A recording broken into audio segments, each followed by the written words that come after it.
Hoy vemos un levantamiento narco en Guerrero. Mi querido maestro Víctor Ronquillo, te saludamos con mucho gusto. Belinda Urías y tu servidor siempre, Jesús Escobar. ¿Cómo estás? ¿Cómo estás, Jesús? Elín, buenas tardes. Pues muy contento de estar contigo, Jesús, con Elín, por supuesto, pero pues muy preocupado por lo que está ocurriendo en el país, porque lo que encontramos son diferentes escenarios, ¿no? Chiapas, Tamaulipas, Michoacán, con eventos en extremo preocupantes, Jesús. Pues yo de entrada, Víctor, te preguntaría, ¿hay una violencia sincronizada? ¿Tú consideras que estos actos tienen un interés de generar inestabilidad política principalmente o son el reflejo del poder que ha alcanzado el crimen organizado? Mira, yo creo que es complicado que tengan una sincronía establecida porque al final corresponden a diferentes grupos, pero creo que también habría que pensar cómo esto es determinante en el actual escenario político y es muy casual, es una enorme casualidad que estos eventos se estén dando ahora, donde ya es clara, digamos, la elección de los candidatos, el momento político y el escenario político, pues son determinantes, Jesús. Y tampoco podemos olvidar los vínculos que tienen grupos de extrema derecha, por denominarlos de alguna manera, integrantes de esta definición que también me parece que se queda coja con la narcopolítica, ¿no? No podemos olvidar que uno de los elementos que constituye a esta realidad, una de las razones de esta violencia, es precisamente la alianza que se establece entre grupos criminales, grupos del crimen organizado, con grupos del poder político, precisamente Guerrero y Tamaulipas y Chiapas y Michoacán son un gran ejemplo de esta realidad. No podemos entender la realidad criminal, la inseguridad en nuestro país, estos escenarios difíciles de conflictos que aluden y que son parte de lo que pueden considerarse las guerras del siglo XXI no convencionales, sin entender esta alianza establecida entre estos grupos criminales y los grupos de poder político desde la época de Carlos Salinas de Gortari, determinante. Y esa alianza también tiene que ver, Jesús, con grupos vinculados a lo que podemos considerar acciones políticas que se concertaron desde entonces y ahora mismo quizá con acciones que proceden de los sótanos del Pentágono, con las agencias de Estados Unidos. Habría que preguntarse a quién conviene en estos momentos este estado de cosas que es lamentable. Insisto mucho, ¿eh? Tampoco tenemos los elementos para considerar que estas acciones son concertadas. Lo que sí es un hecho es que proceden de elementos de descomposición social que tienen en común esto que he mencionado, Jesús. Víctor, muy buenas tardes. Te saluda Belinda Urías. Hola, hola, ¿cómo estás? Un gusto saludarte y gracias por acompañarnos. Bueno, yo quisiera más que nada preguntarte qué tanto qué tanto margen tiene para maniobrar el presidente de la República Mexicana, por supuesto, en cuestión del tema de la seguridad, ya que Estados Unidos pues también está haciendo como sus propuestas de aventarse una guerra contra el narco. Claro, justamente ese es otro elemento, lo señalas muy bien, cómo ha habido por parte de sectores conservadores en Estados Unidos vinculados con el Partido Republicano, pero no solamente con el Partido Republicano, sino con sectores vinculados a la industria armamentista, que es una de las bujías económicas de Estados Unidos, interesados en dos cosas que son determinantes, ¿no? En aumentar el control territorial y el control poblacional, que eso no podemos olvidarlo en nuestro continente y en México. Eso tiene antecedentes en el Plan Colombia y en la Operación Mérida, precisamente generados en la época de Calderón.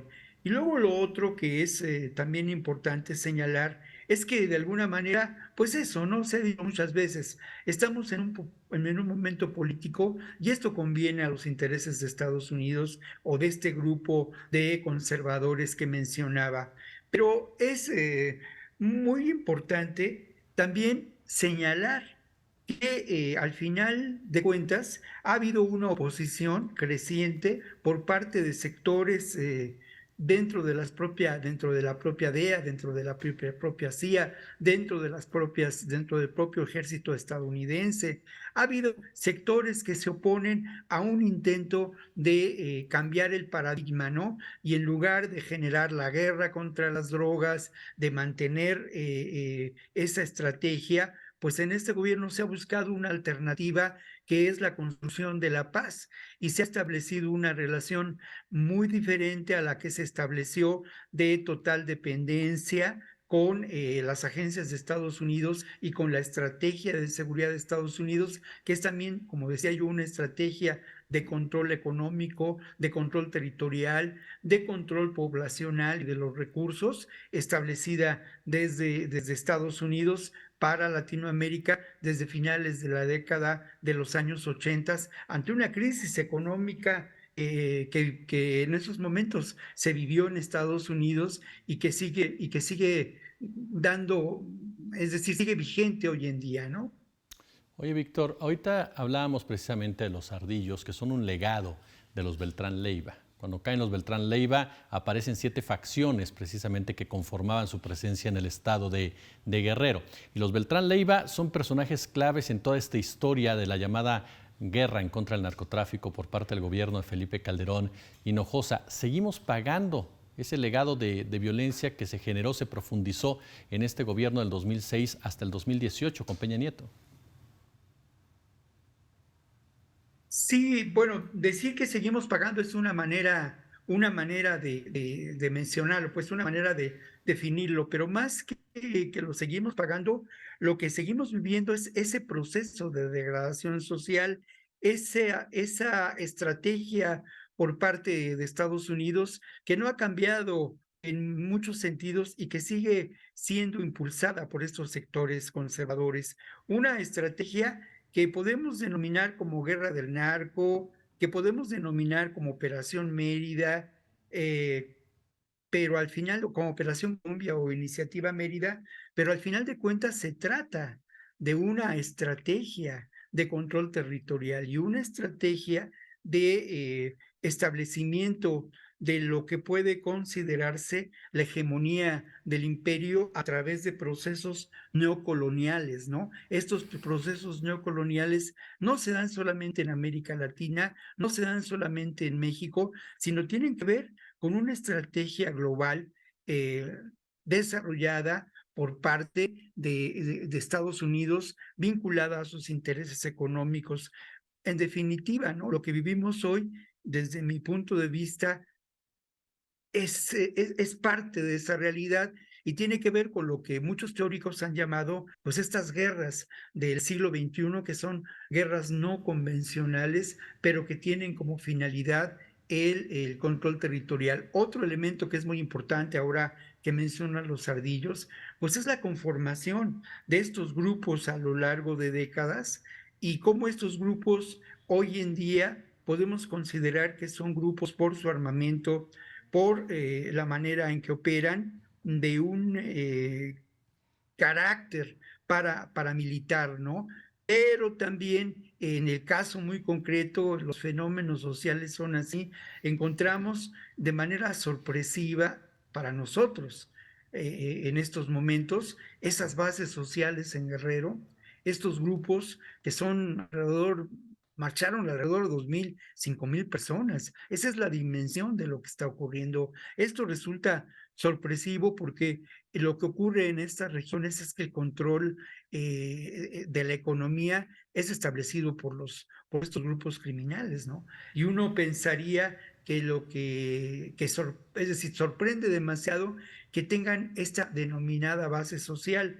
¿Qué hay en el fondo? Pues es que también se establece un control poblacional y se vincula a muchas personas a estos procesos de diferentes formas, ¿no? Una de ellas, pues sin duda, es el pago, es la corrupción, pero hay otras muchas formas. La otra realidad en Guerrero que es muy preocupante y que tiene que ver con estos elementos es el desplazamiento forzado por la violencia. Precisamente Sí, la región de la montaña es una de las regiones que más han sufrido este desplazamiento forzado por la violencia, y hay muchas comunidades que han dejado atrás su vida, su territorio, sus animalitos, sus costumbres, su cultura, de una manera muy triste, y estos lugares han sido ocupados por estos grupos, entre comillas, vinculados de maneras distintas a estos grupos de crimen claro. organizado, que es difícil considerar esos grupos así, ¿no?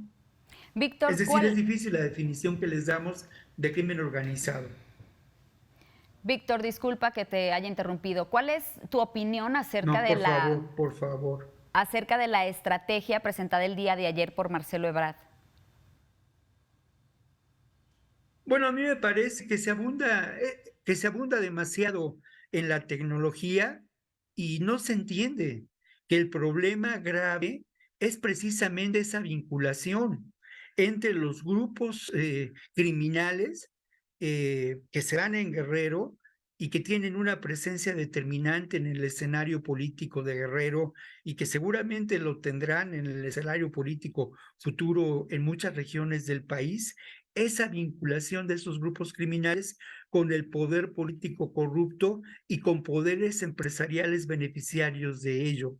La tecnología puede aprovecharse con el riesgo, además, de convertirse, hay muchos riesgos en el uso de tecnologías que pueden derivar en limitación de derechos humanos, en criminalización, en discriminación.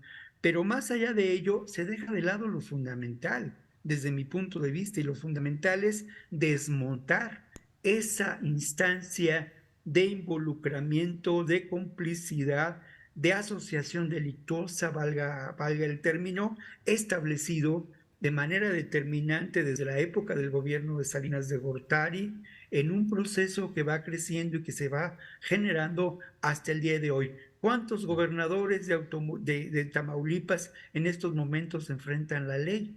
¿Cuál era la Tamaulipas de Francisco García Cabeza de Vaca?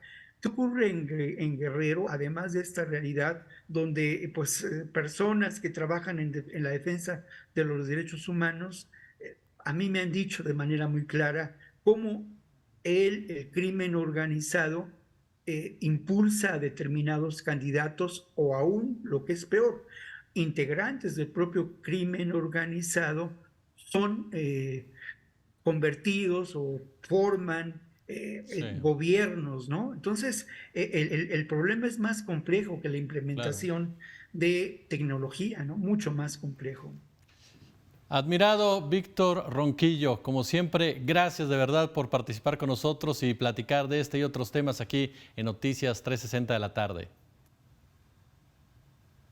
No, la admiración es mutua, mi querido Jesús. Sabes que te aprecio mucho, ¿no? Y obviamente también al proyecto periodístico de ustedes, pues le tengo un gran reconocimiento, porque hay una enorme apertura, y eso lo reconozco. Ha habido en otras ocasiones, en otros espacios, que me invitan una vez y obviamente no me vuelven a invitar, ¿no? En cambio acá yo agradezco mucho, ¿no? Agradezco mucho Víctor, aquí es tu casa. que bueno, que compartamos perspectivas.